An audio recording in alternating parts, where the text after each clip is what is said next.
welcome back to Tabletop Totality, the podcast. You are here with Neil, Steven. Cody. And Frank. and today we have decided to talk about a little big part of some RPG playing games, and that is a character's backstory and kind of how you got to take that as not only the player but also the game master, the overlord, whatever you call yourself, and you got to kind of weave that into your plot, but also as a player you gotta give wiggle room. I'm sure all of you guys can agree on this, that kind of topic. Absolutely. I think my backstory probably starts when I was a small boy and we were in the forest. 17 chapters later. My grandfather had this dagger in his hand. I never understood why. So I totally agree with what you said, Nielski. I think you have to have a little bit of give and take as a player or the creator of the storyteller, or literary overlord, as Neil will now refer to me as, because I'm not going back on that.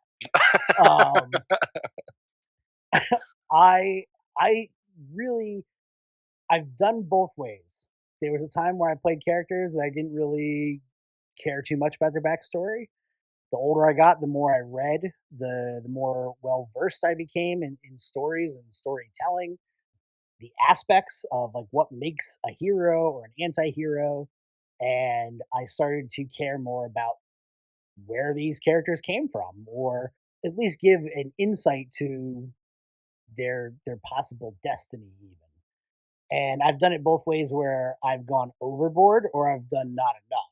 And you really need to be right in the middle, in that sweet spot, where you have specific details about your character and their backstory, but you leave enough unknown or unfinished so that the DM can, or whoever, the storyteller, the keeper, what have you, can pull on those things or make those things part of his story, or somehow connect you to the world at large. And that's really important, I feel, anyway. Yeah, so absolutely. I think it is important, but I also believe you can have a character who doesn't have an immense backstory. Like right now, I have a well, I don't know if it's right now. We haven't played in a while, but I am DMing a game of Strahd, and Cody's in that. And one of the players in that, though, his backstory is, yeah, everything's peachy. I just left home to fight and get drunk.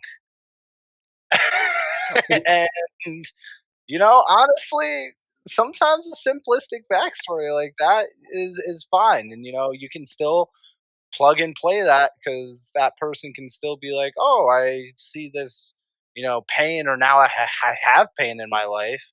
If you did something to them or their family that wasn't in their backstory, they can still have a driving factor.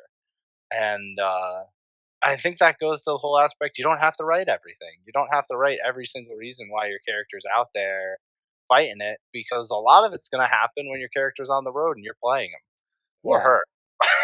Yeah, and for that reason, you probably really shouldn't put everything into your character, because you could have a whole backstory written for your entire character and be like, oh, this is why they want to do this. This is where they're going. This is what they want, and then the GM or the storyteller or the overlord, whatever you want to call them, will go in and they'll Overlord.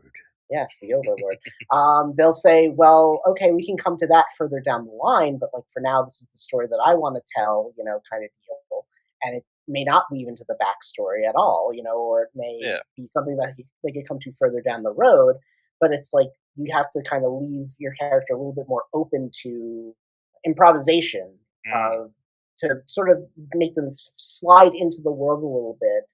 And that's not to say that you can't have like a character that has a very specific goal and a very specific mindset, but at the same time, they kind of have to be able to work with the story that is presented to them. And eventually, your character's backstory might get resolved, but it also, might be something that gets saved for another time, or that Yeah, and gets done down the road. it's a it's a collaborative effort.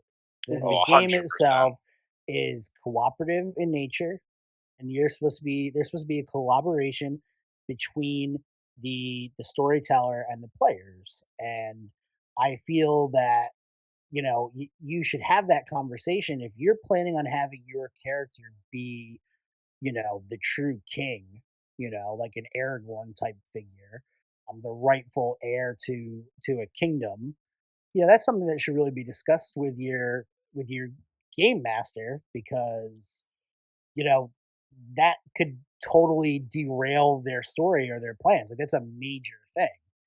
So if you are going to go that route where you're going to have like this very like detailed backstory, you still need to run things by your game master. You still Oh, need to figure out that story together somewhat, you yeah. know? Yeah. Yeah, And and I feel, well, go ahead, Neil, I'm sorry. I was just add on to that, like for our experience, at least mine and your experience, Cody. I think we did a really great job with creating Runerick, the one character we've talked about a couple of times on here, his backstory. Yeah. And that's where me and you sat down, and we were like, I was like, hey, this is kind of a couple ideas. Where can I tie this in? I was like, I want him to be from this area. What's happened to this area? And you would give me the information. Oh, this is kind of what I'm thinking about that. This is the type of style it is. And then I'd create, this is my family. That this is my tree. This is the traumatic event that caused me to become an adventurer, because that's usually a key point. Heroes are not normal.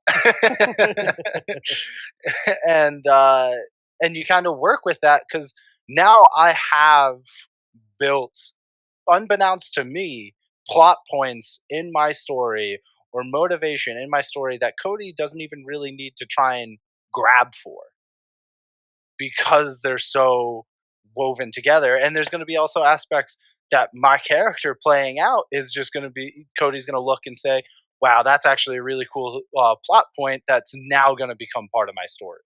And so here you sit as a player, but you're also crafting the story as it should be in a hero's type of storyline. But the DM still doesn't have to try and put all that effort into it. You know what I mean? There's certain aspects that are gonna write themselves, as we always Yeah, like and to say. that's kind of like going on like what Steve had said in an earlier podcast about, if you are just trying to, as the keeper, the game master, if you're just trying to The Overlord. run the Mm, overlord, correct, I'm sorry.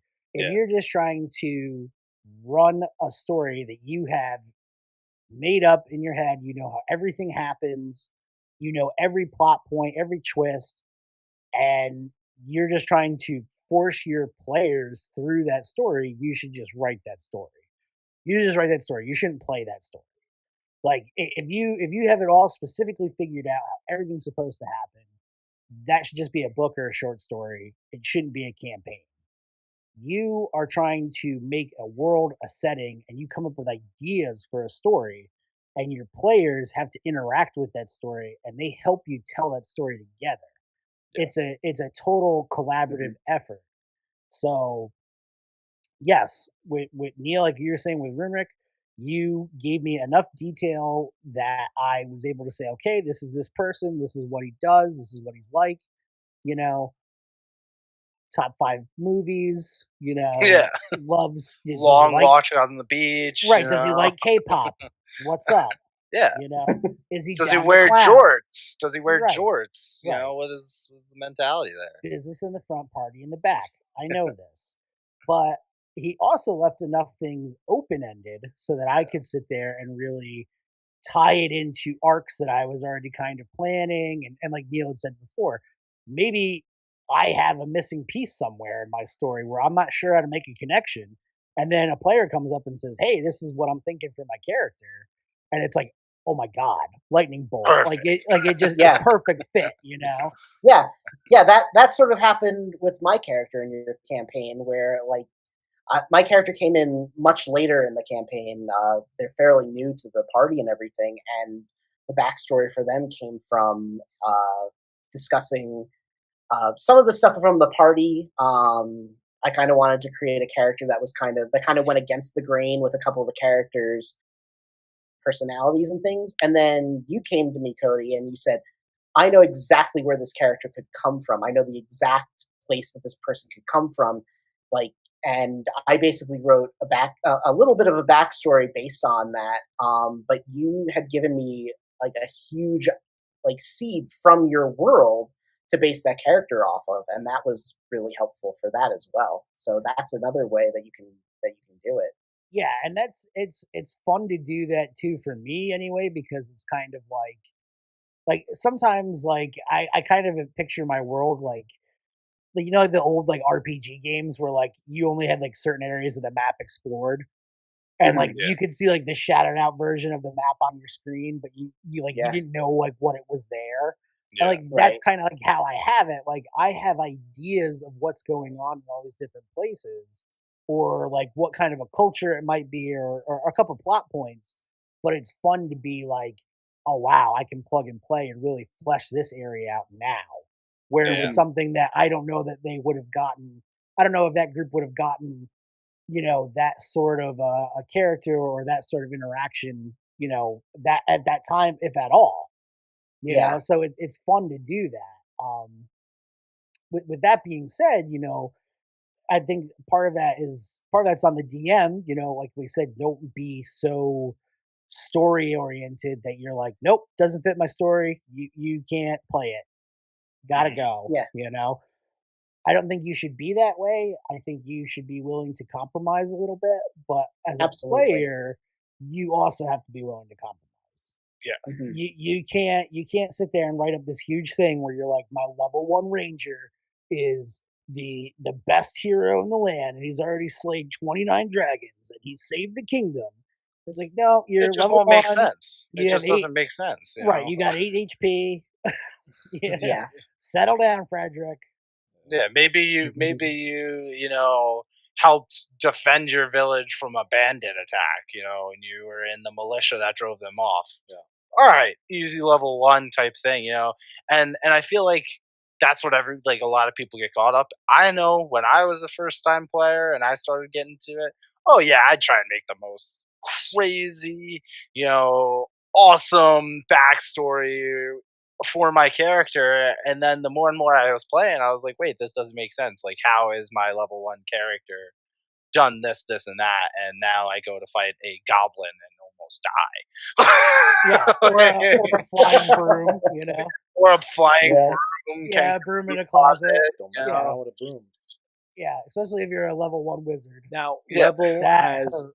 level in games that have level are very important to help tell the background oh because yes, let's say using D&D as an example. First level should be a very basic one paragraph story. One of the things I would do in a case like that is just add family members, relatives, friends, yeah, relationships, stuff like that, where they came, and a few other details, and just a very bland story. But anything beyond first level, then you can start adding more and more. Fifth level, I'd say you've seen the world pretty well, and you could have stories of fighting this, that, and the other. One of the things that a backstory helps define is, it helps break the meta when it comes down to, all right, now the group is all of a sudden fighting a vampire, let's say, right? Well, if somebody had it in their backstory that they had dealt with them in the past, they might have some pretty good information. If yeah, nobody had, like, and the fifth, sixth level, 10th level, whatever, they might have some of that information. But if nobody has any kind of connection to that, then nobody is going to know lore about them. So you can use that in the story now. You can give little bits of lore here and there to help inform the players, but you're not giving them all the answers. So too often do we, forget that our characters are not us and they do not know the things that we know. So just because you know that this part on a creature is the weak point or this or that, your character doesn't know, hmm, especially if it's not in the backstory. yeah, A backstory, I tie certain things of my characters. one character I played, Sir Liam. Uh, he was a part of a large group, similar to the militia thing that you were saying, Neil, where they had to go and they had to deal with an ogre. They all fight the ogre. He was the only one left at the end of it. Got one lucky blow, killed the thing. From that point on, as the character went through his life, he, became kind of like a regional knight almost. He was Like given a a hedge title. knight or something like Yep, that. he was given a Yeah, it was title, a hedge knight. and he would go around and he would fight in different kinds of fighting tournaments and whatnot like that.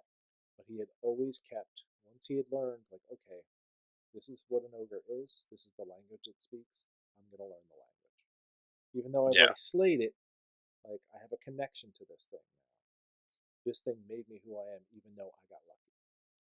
And Yeah. that can start to, compile and build into something really cool for a character. Oh well, yeah, because there's so much to delve off of on that. Like, say your character does that. Now, if he fights any major foe, he tries to learn more about it.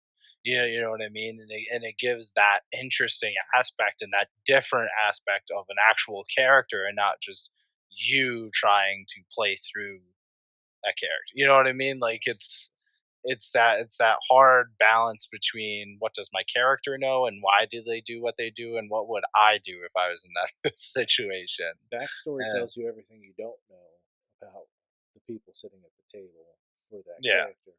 It's not going to tell you how that character is going to be played. It's not going to tell you what things are really going to truly interest the character once they're being rolled and everything, once they're rolling dice. But it does give you pretty good information, a good place to start.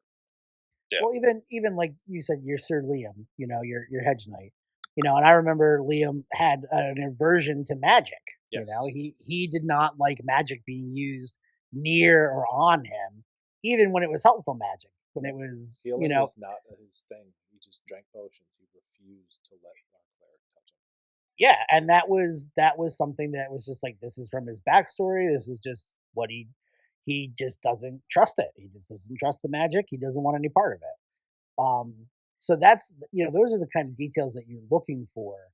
If somebody was captured by the drow, they might not be so friendly towards drow at some point, or if their village was, slaughtered by orcs. Well, there's a half orc in the party. They might be like, I don't know.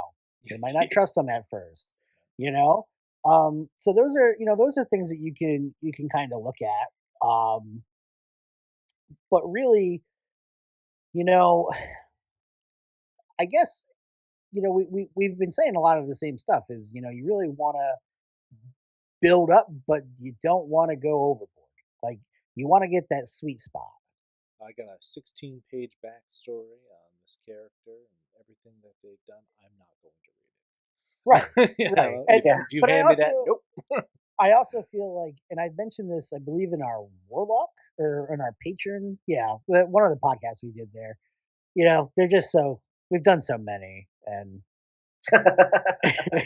Yes, we're weary from podcasting. I know, just day in and day out podcasting for your pleasure. One of the things I was, wow. One of the things I was thinking about, I'm offended. Saddle up, bum ponies. We're out of here. So one of the things I was thinking about was my warlock character that I played, and where I kind of had to do a lot of the backstory for the patron, like the mythology for the patron. And in doing that, like, yes, I helped out the DM, but I kind of ruined the play for myself because it wasn't fun, because I'd already figured out what was going to basically happen, like what the character's fate was pretty much going to be. Right. And so that's another aspect of it too, is that, like, part of the fun is seeing the changes that happen to a character in the world. Do they keep the same beliefs, the same mentality that they've had when they were a level 1 character from their little farm town?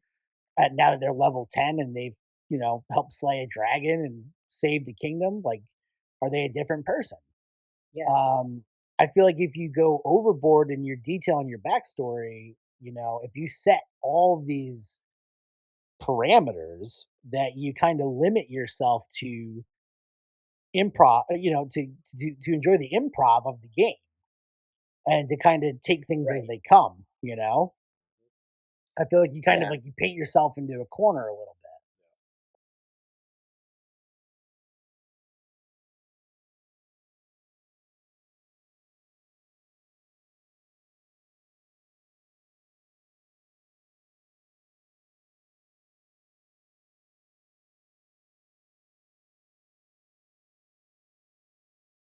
To cause conflict with their character, and the character is unaware of what is really like why this is happening, even when the player is kind of confused as to why it's happening, because it builds that tension, you know.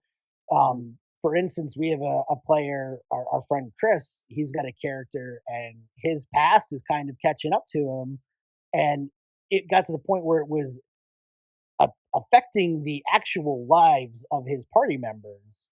And it was finally at that point that he decided to say something, you know, where basically I had woven his story into the plot line, and the negative aspects of that were coming to bite them literally because there was a big ice wolf. Yeah, Yeah. and a giant. What was it? A Frost giant. giant. Yeah, A frost giant giant. giant. Yeah.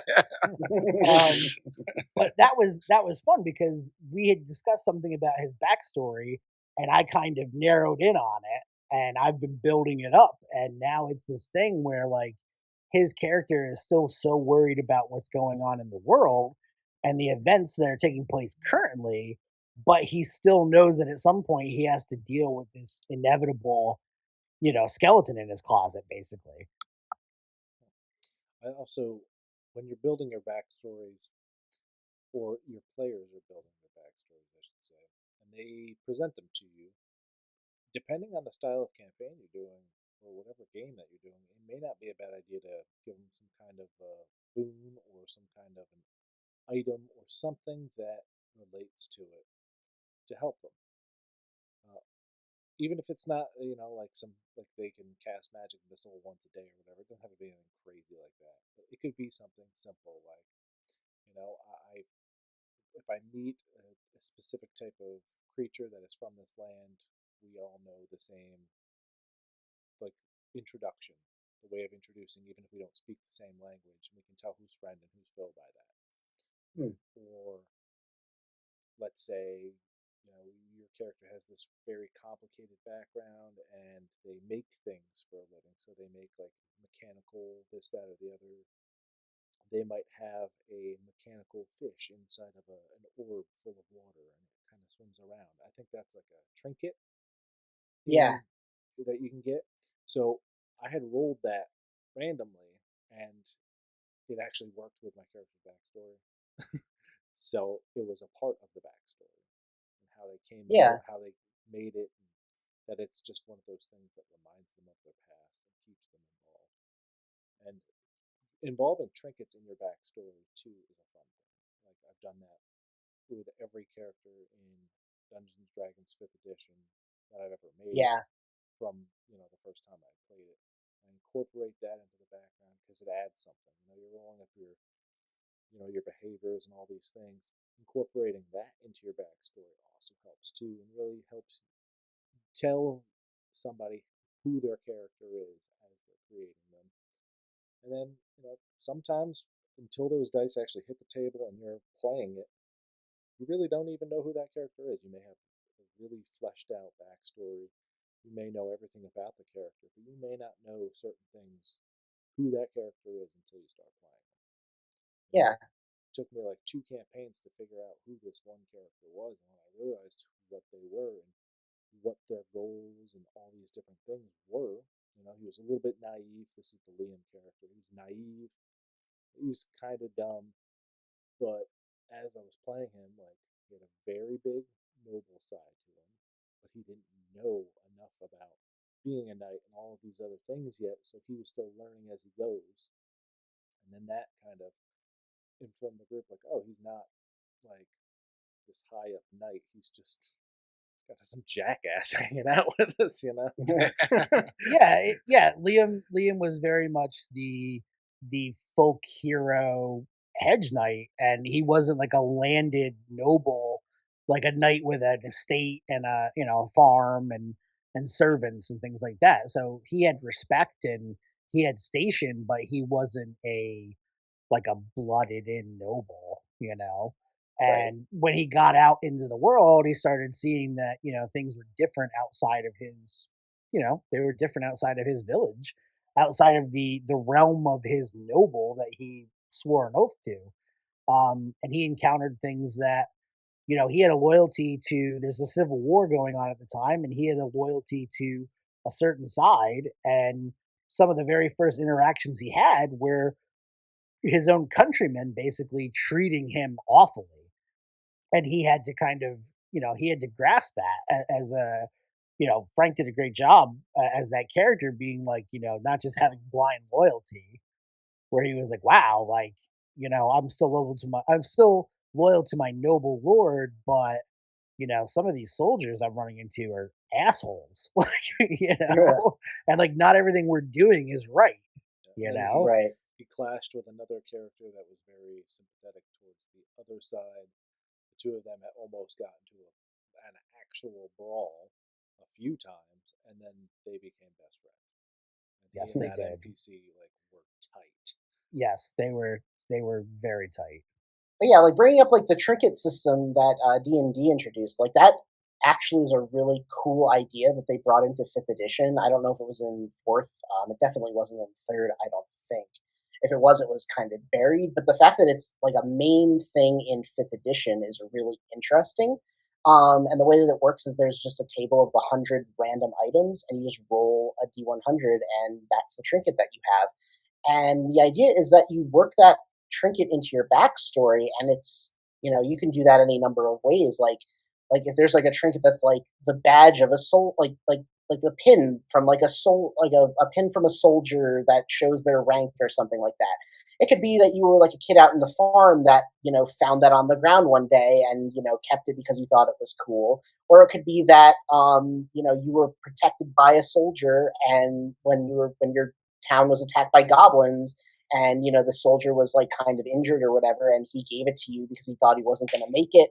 And he gave it to you as something to like bring to his wife to show her that you know that he had fallen in battle because you were the only person around that he could give it to. And you could develop an entire backstory or like a whole part of your character's origin off of that one trinket. And I think that that's a really cool idea for them to have implemented, because That is a cool addition. because it gives your character like a level of randomness that exists in reality, and you can make it as mundane or as incredible a thing as you want it to be. Yeah, And it could that be like a really, major plot point, or it could just be a simple side quest.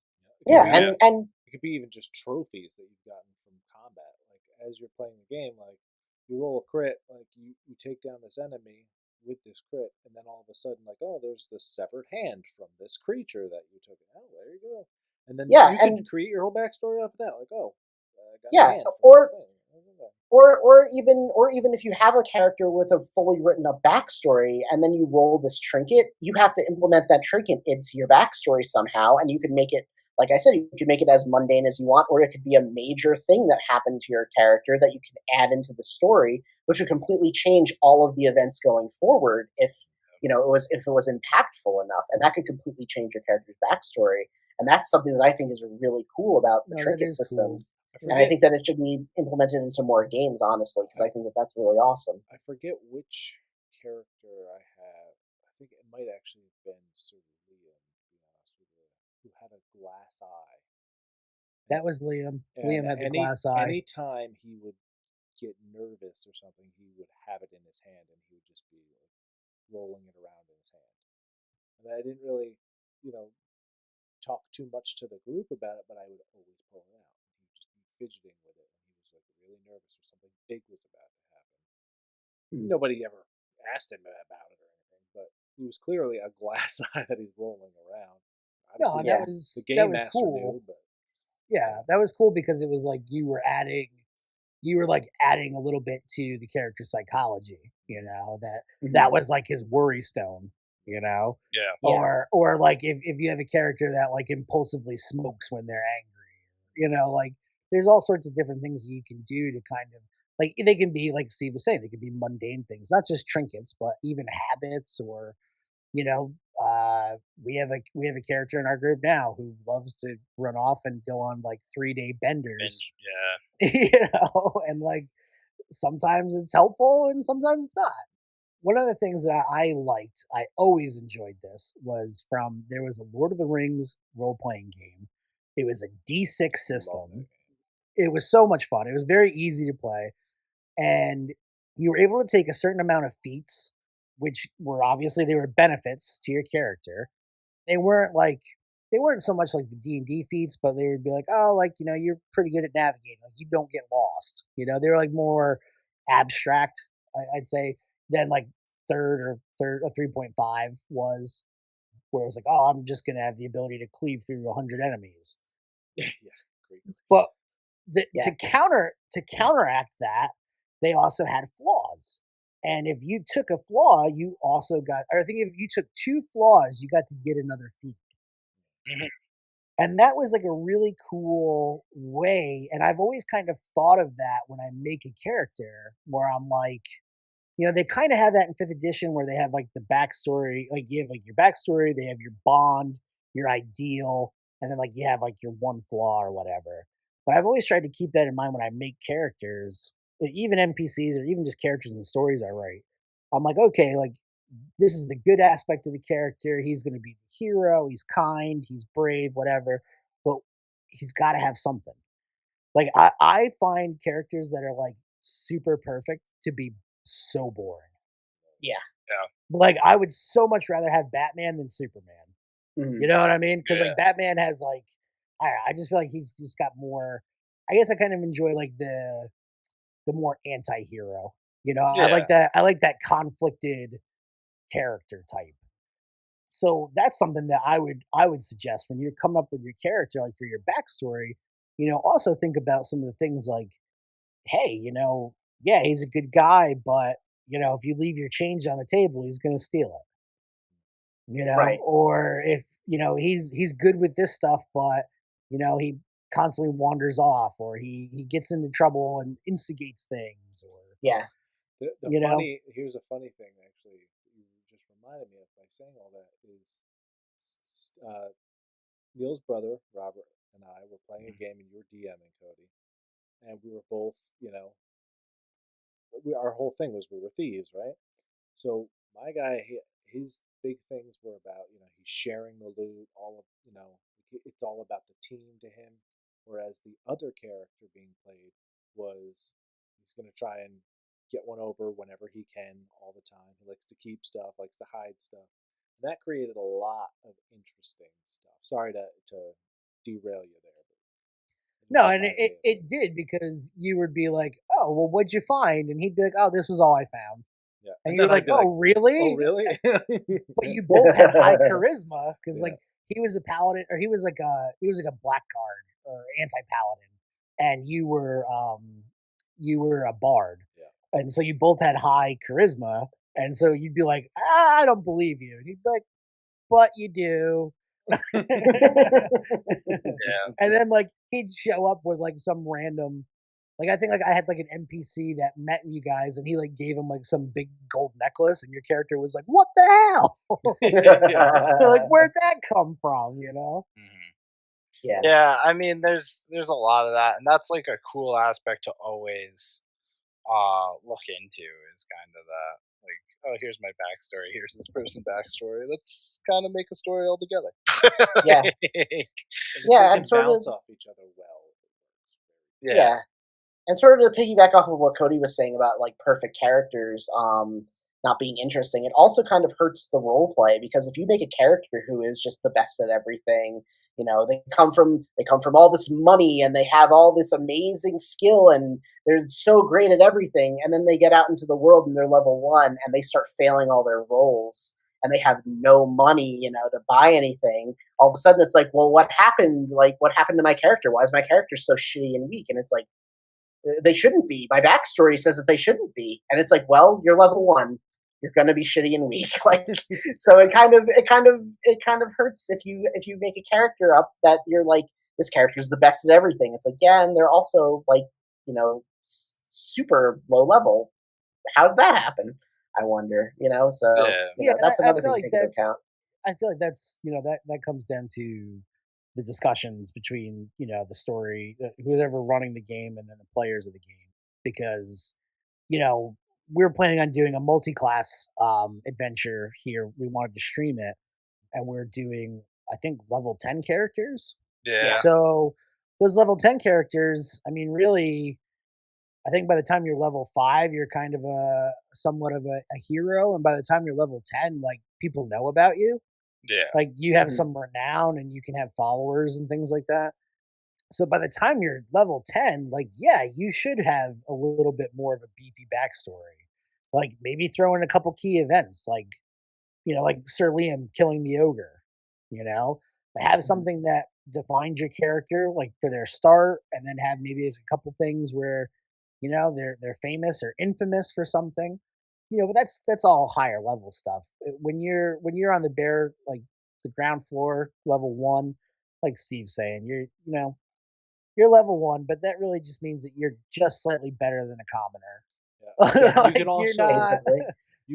you could play it the opposite direction, where instead of it being something heroic, like they're framed for murder or something like that, and a lot of people know about it, so they're constantly running from the law. They're constantly doing the right thing and trying to help people, but that is a shadow that could always be over top of them. Like if you're like a Mhm. rogue, but you're like forced to be a rogue Yeah. because Well, you don't have to be forced to. I mean, like, let's say you are a rogue, right? You were known as a thief in your village, and then you broke into a house, somebody was dead, and the door opens, and a woman or a guard or somebody catches you. Like, what? You killed this man? No, I didn't do it. I swear, he was there when I got here. And there you go. Like, now you're on the run constantly. You're yep. kind of like David Banner in the Hulk TV show, just constantly Mm. having to leave town at the end of every episode. It's like, all right, well, been here long enough. Gotta go. Just slowly walk away Yeah, into the sunset. and that would be fun. Like, you have the head of that guard group, that, like, a captain. He's been chasing you for years now. Like, he is going to find you. That would be a cool thing. It'd be a cool villain to throw into it. Like, not really so much a villain, but like a nemesis. Antagonist. Yeah, antagonist. I like nemesis, sounds better. Just like Overlord sounds better than TM. So Yeah. Yeah. It's true. yeah, it's official. Eventually, you get to a point where you've played just about anything and everything in any of these games. And a fun thing to do is using randomized tables to help you build a new character in a way that you Yeah. normally wouldn't, and going against what you would normally want. Like, let's say you're normally, like, if you're playing a spellcaster in a Dungeons and Dragons game, you're usually a blaster. You're launching fireballs, doing this, that, the other thing. Now all of a sudden you're rolling up a new character, you randomize a little bit, now you're an illusionist. You Yeah. you're Yeah, not going to that's use, and you force yourself not to do the things that you normally would do. that's something that it's like playing Skyrim and avoiding becoming a stealth archer. Like, there's like a certain point in the game, if you become a stealth archer, you'll never be anything else. Yeah. And like, I always found like I'd play different characters, and like eventually I'd end up back on my shit, you know. But fifth edition has done a good job with making those randomized tables, like Frank had mentioned. I know Xanathar's Guide has several of them. I think the Sword Coast one has several of them, and they just kind of help you. You can pick out your profession, your rank in your profession. If you were a soldier, what rank of soldier, or city watch. That coupled with the trinket table, like Steve had mentioned, that's a big bonus.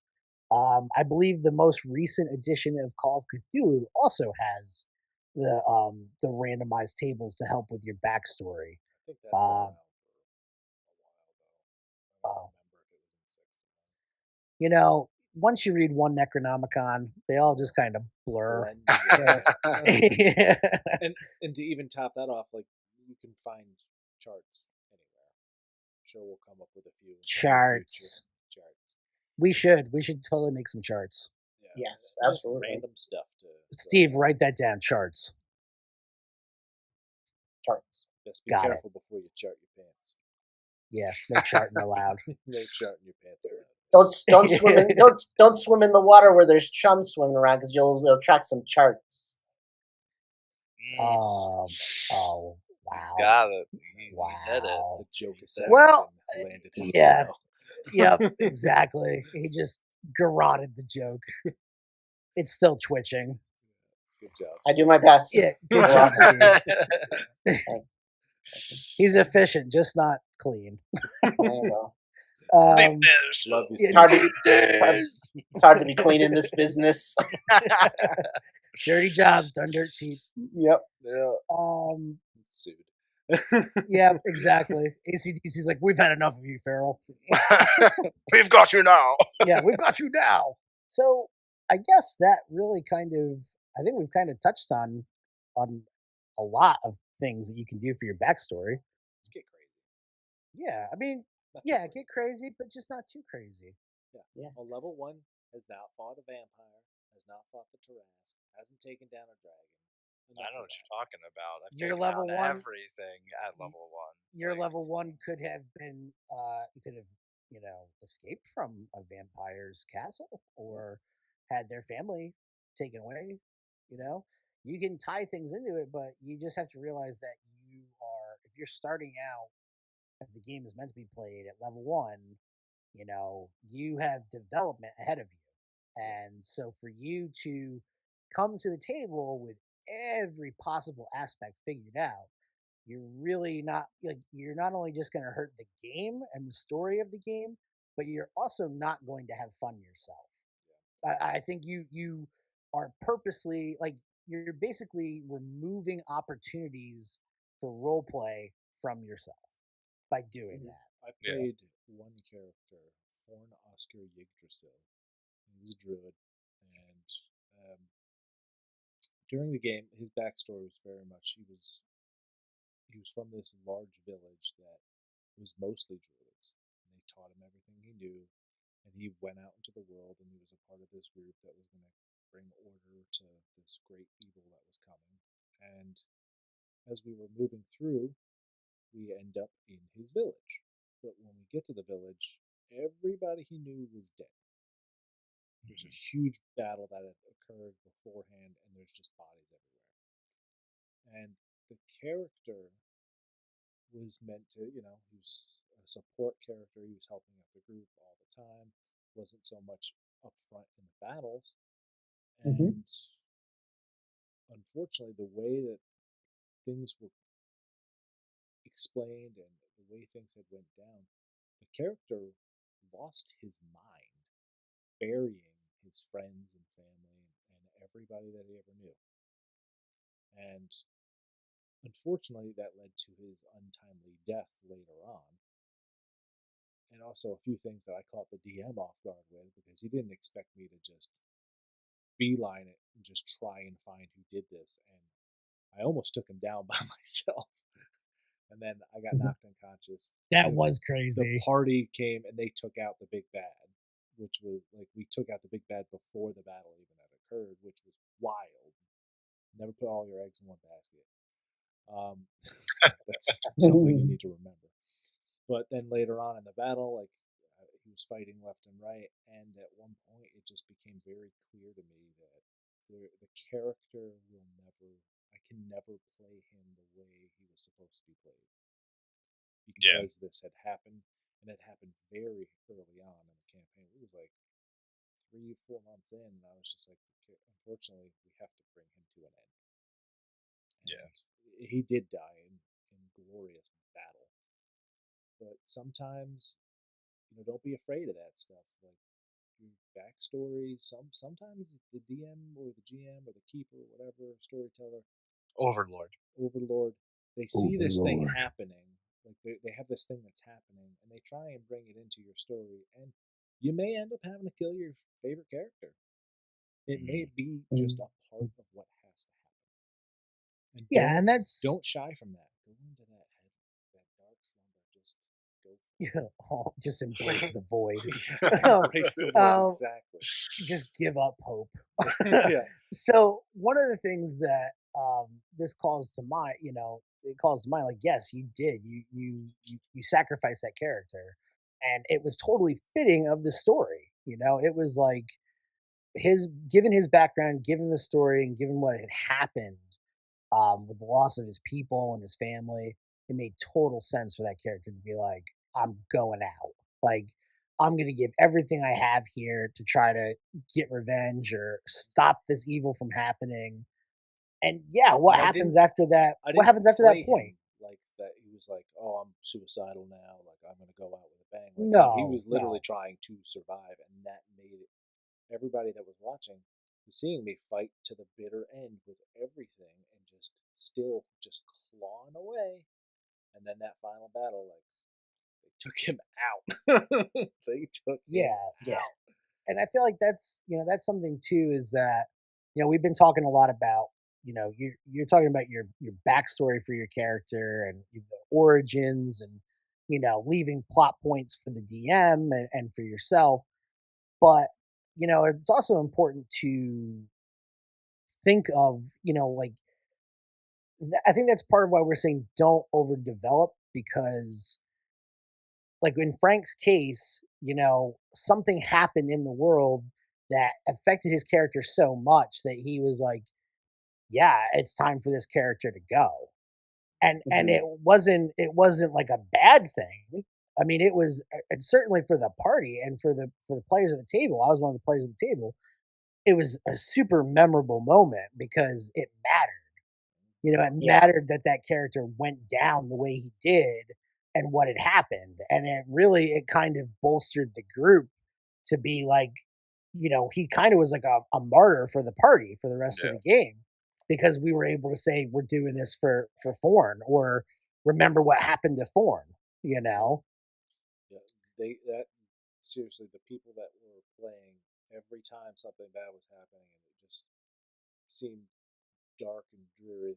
One of them would literally just say, "For Ford," and everybody would be like, "Yeah!" And they would just bring everybody at the table's morale up, and they'd be like, "We're going and we're doing this. We got this." And they would do some crazy stuff, man. When I'm playing a new character, I'm like, only my Yeah, character knew that guy.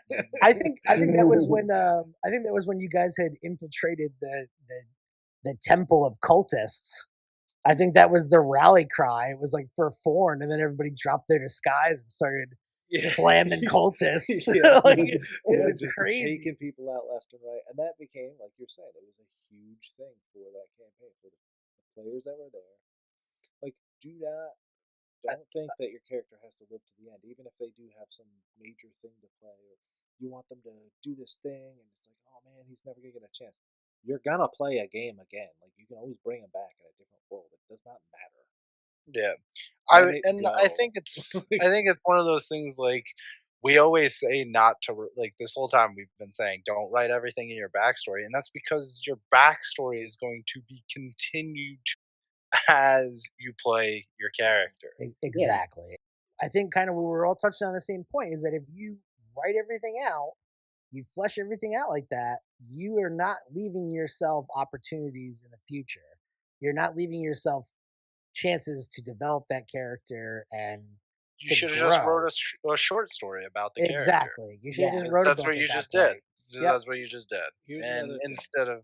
instead of playing it and realizing what the story is and I going to and be I at think the it's I think it's totally counterproductive to the spirit of these games. Like these games are you are role playing, but these games require you to be creative.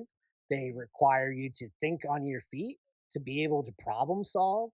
And I think if you just are trying to predetermine everything, you're missing the point of the game. Yeah. Like a lot of the best things that are going to happen are the things you did not plan on, Yeah, absolutely. Mhm. and that's for the DM and the players as well. Some Yeah. of the some of the most fun I've had running the game is when I'm like, man, these guys did the exact opposite of what I thought they were going to do, Yep. and now I have to wheel and deal to get things done. Yeah, you're backpedaling the whole time. Well, Right, as and soon I'm as the like, player gets wow. involved, no plan survives first contact with the player. end. Yeah. Yeah. Yeah, Cody's just sitting there going, "I don't feel like an overlord right now, and I don't like it." Exactly, and that's when TPKs start happening. Yeah. You know, Restart it. you have to squash all sorts of rebellion. Yeah, here's Right the at the thing. first sign. You Yeah. can't let it linger. Here's the Yeah. thing. Version Usually, 4 of this campaign starts now. when everybody sits down and they're getting ready to play, everybody's gonna say like, "Oh, well, who are you guys?" And you're gonna tell your party before you even start playing. You're gonna give them a good summary of your backstory, right? Those players probably aren't gonna read your backstory. No. They don't care who Lord Elathorn Hario is and what he did here, there, the other thing. You can leave it very bland. You can just get to the point of each part and just keep that, a small chunk. People will read it if it's smaller and it's easy to follow, easy to read. When you start getting 5, 6, 7, 8 page stories from people, Mhm. I've gotten them. And funny enough, not from the people here in this podcast. Oh, I'm totally guilty though. I am You so are. guilty. You're terribly Yeah. guilty. But I've Yeah. gotten one, and it was just like so detailed to the point when I tried to reference that one of those characters, and the person was like, "Oh well, they did this, blah, blah, blah, blah, blah," and I was like, "I'm trying to tell you what they're in." It just doesn't work because they had them very well thought out, very fleshed out in that story. It's And like if they've created their own lore, Yeah. and it's not gelling with your lore. And it's very hard Yeah. to use that when you're DMing or keeping or whatever for those players because this character in their mind is this, and you're trying to Mhm. put them over here. Even if you just misunderstand a little bit, they're going to call you on it. Yeah. So you might as well, if it's a really fleshed out story like that, ask them to put a few characters that they don't describe much about. And a connection. And I feel like a lot of I feel like some of like the more important stuff, like not to like downplay like your origin story or all that, but I feel like some of the more important things are going to be the things that happen at the table. Yeah. So like if a character is like knighted like in a session, or the character does some crazy heroic thing, like that is when you should sit there and be like, oh, well, why don't people know me because I did this, I did that, or like those are the things that I feel like you could more readily reference, and go off of instead of being like, oh, well, when I was 12, I did this, and when I was 13, I did that, and If it didn't like happen at the table, nobody gives a shit.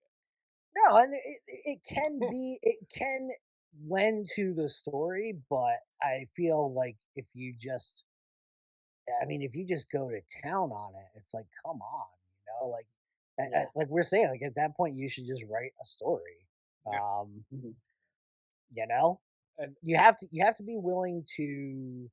I know it's your creative baby, and you want to nurse it and see it get to level 20, but that doesn't always happen, and that's kind of the whole crux of the game. If you're playing Call of Cthulhu and you're investigating the Eldritch gods and your character dies, like you can't have a temper tantrum because you wrote a 15-page backstory on an investigator that got swallowed whole like an hour into a in game. session 1. Yeah. Yeah, in a exactly. game like, where you just need to that's the fun part about that game is you just need to accept that the cool characters that you're making may not be around forever. Yeah. Deal with it. or even like last an hour. Yeah, Yeah. like Yeah. Playing any game like modern D20 modern, that was so much fun, but like we never put a lot of backstory into our characters for that, and I think that made them cooler. Like Yeah. yeah, because I push feel like pop they were ice more. cream, you had all Yeah, sorts of different characters, and it was just like, well, what's their story? He sells drugs out of his ice cream van.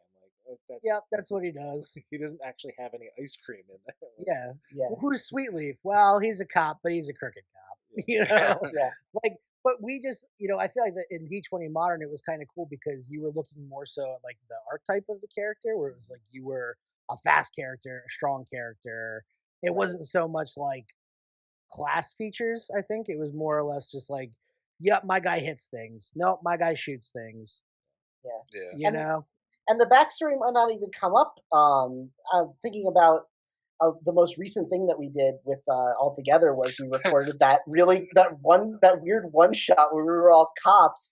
My character, we didn't have me and Cody was playing a character that he had created before, like it was Officer Sweetleaf, but me and Neil had to come up with brand new characters, and On the fly, my too. and yeah, and Frank was like, okay, Frank was DMing, and he was like, okay, like tell me about your character, like what is your character like? And I froze, I couldn't think of anything. I was like, he's just an old guy, he's like kind of like a little grumpy or whatever, and then he wound up being like a total psychopath who just like went insane and just started like killing people. And it was like, where is this coming from? And it was like it has something to do with his backstory, which was like he's an old cop who's just kind of pissed off, and it went into like He was a he's dirty just a cop, nonetheless. Yeah, he's a, he was he's like a total like the sociopath. retired. Right, he was like Yeah. a retired sergeant, but he was like really Jeffrey Dahmer. It was like, Yeah. It was crazy. But again, that's like the backstory isn't super important in those kinds of situations where it's like what happens in the game is like way more interesting than anything that your character has done before. And that's kind of like what we're trying to get at is like you could have like a backstory for your character, but it should define them in the most basic sense up until the start of the adventure, but then the adventure is where you really start to actually define the character.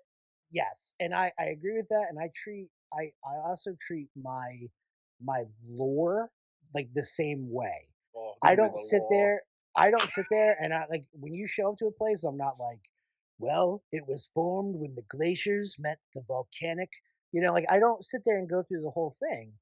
When a player says, "Hey, have I been here?" Or what do I know about this place? And then you roll at the table, then I can sit there and say, hey, you know what? This guy got a nat 20, so I'm going to give him a good chunk of lore. Mhm. Or this person doesn't know shit about this place. So I'll tell them some random made up thing or they just don't know anything about it. Like that's Giving them wrong information when they roll low. That's is one of my fun. favorite it's things. so much fun. So much I've fun. done that to you guys and to Cody and a group in Strahd, and it just creates so many They're things. known for their growth of potatoes. We had a potato famine 20 years ago that almost wiped out our entire village. What are you talking about? Yeah, the mere mention of potatoes is a death offense. We haven't had potatoes in 100 years. Burn him! Now, He's a witch. bringing characters in from their past, especially if they're not really fleshed out and they just kind of have a couple paragraphs about, this is where they're from, this is who they know. That definitely brings in more gravity for those characters because, for example, my fiance's one character she was playing a druid, and there was a very important character that was like kind of like a goddess in her eyes and kind of taught her all the skills that she knows. And when Cody, you were running that game and you introduced that character, it became a huge thing. You were incorporating that backstory, and it helped flesh things out more in the world, helped flesh things out for you, for the character, and for everybody else, because now it was like, okay, there's this real thing that is connected to each one of us. And they were kind of mentioned in the very early stages of that game, and you planted those seeds. And then as we played, they started to grow, and you started to see more. And that's the whole point of your backstory. It should just be seeds. Yeah. The storyteller plants for you, and then they grow. And they're only going to grow in game. Nobody cares about the cool fight scene you wrote, except for the people that are going to buy your book. Yeah. And they might not even care. So True. Yeah, and I just really think that like we've said before, it's a collaborative effort between the player and the storyteller.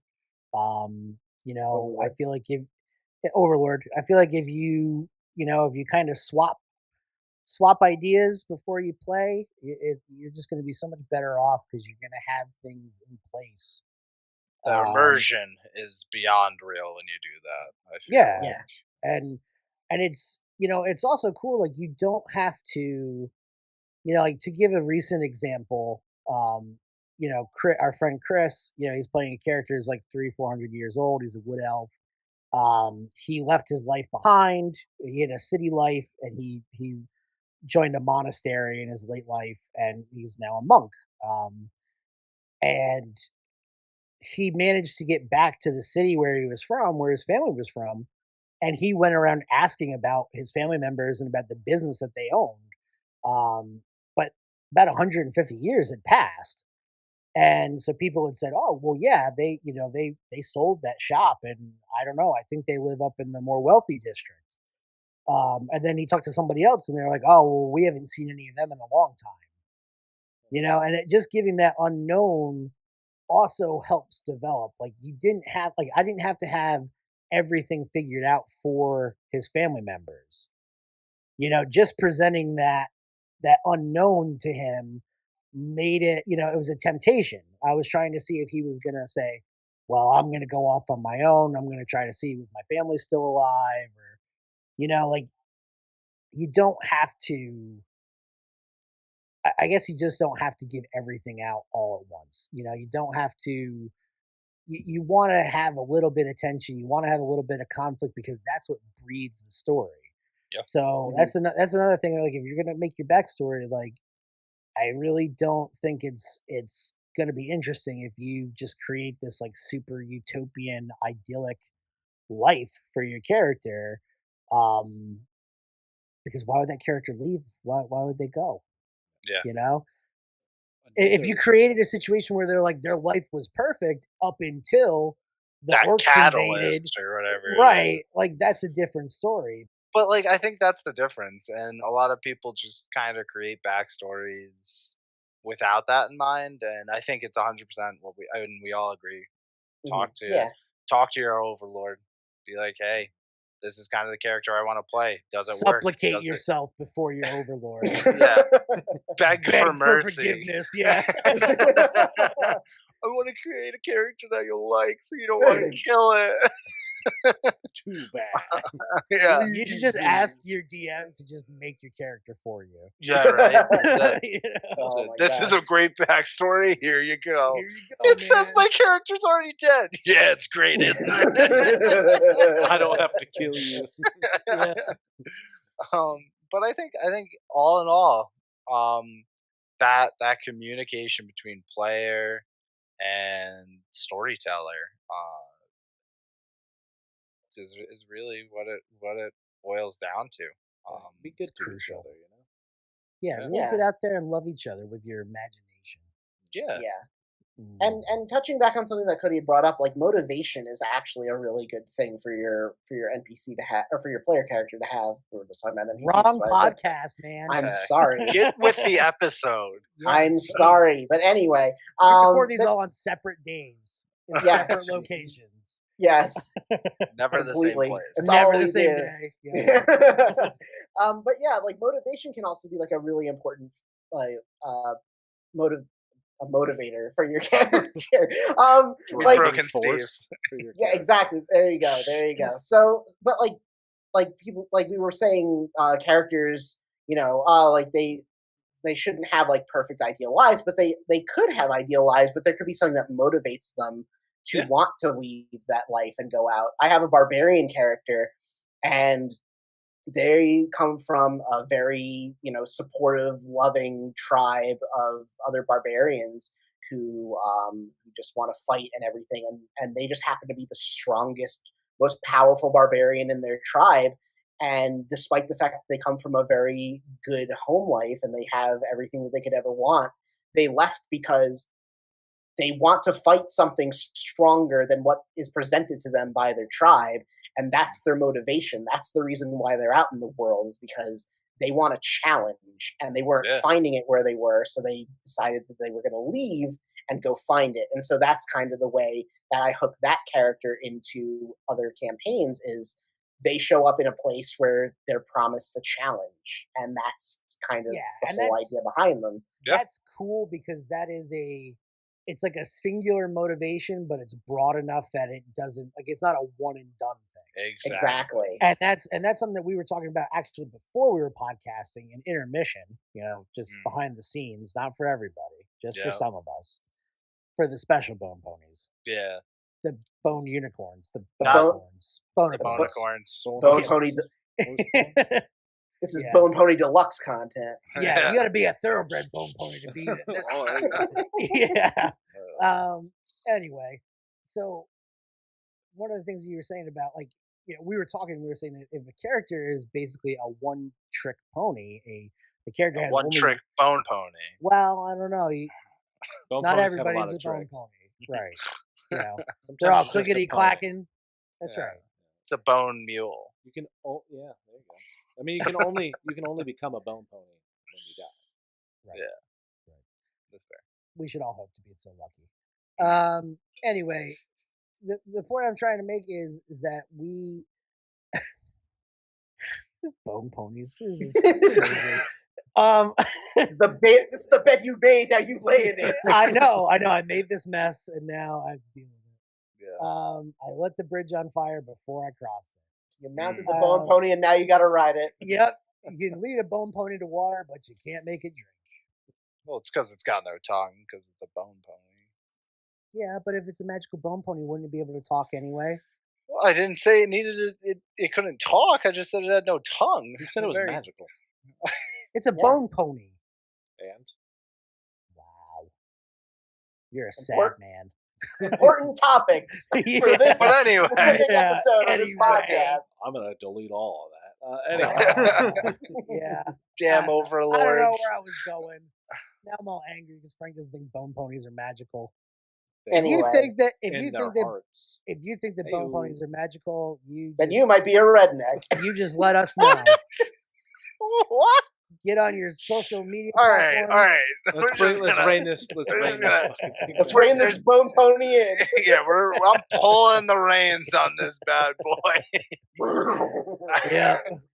Pretty much like every other podcast, we're probably gonna have another episode on.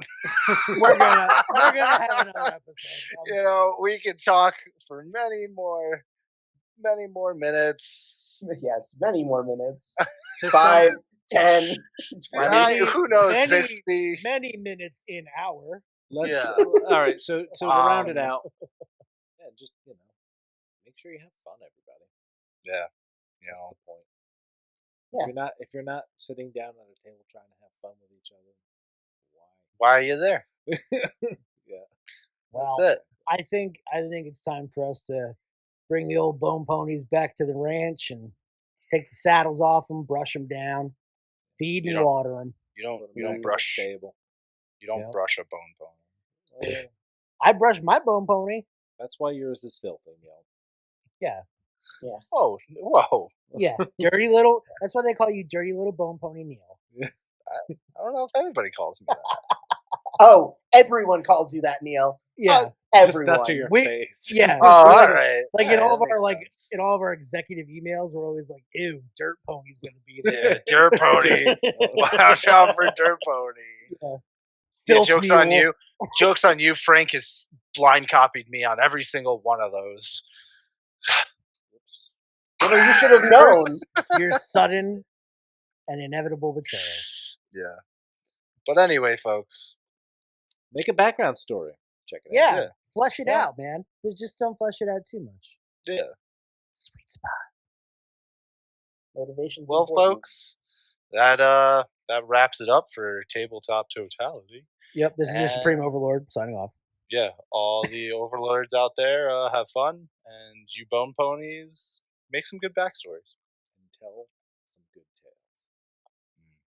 Indeed. Bye.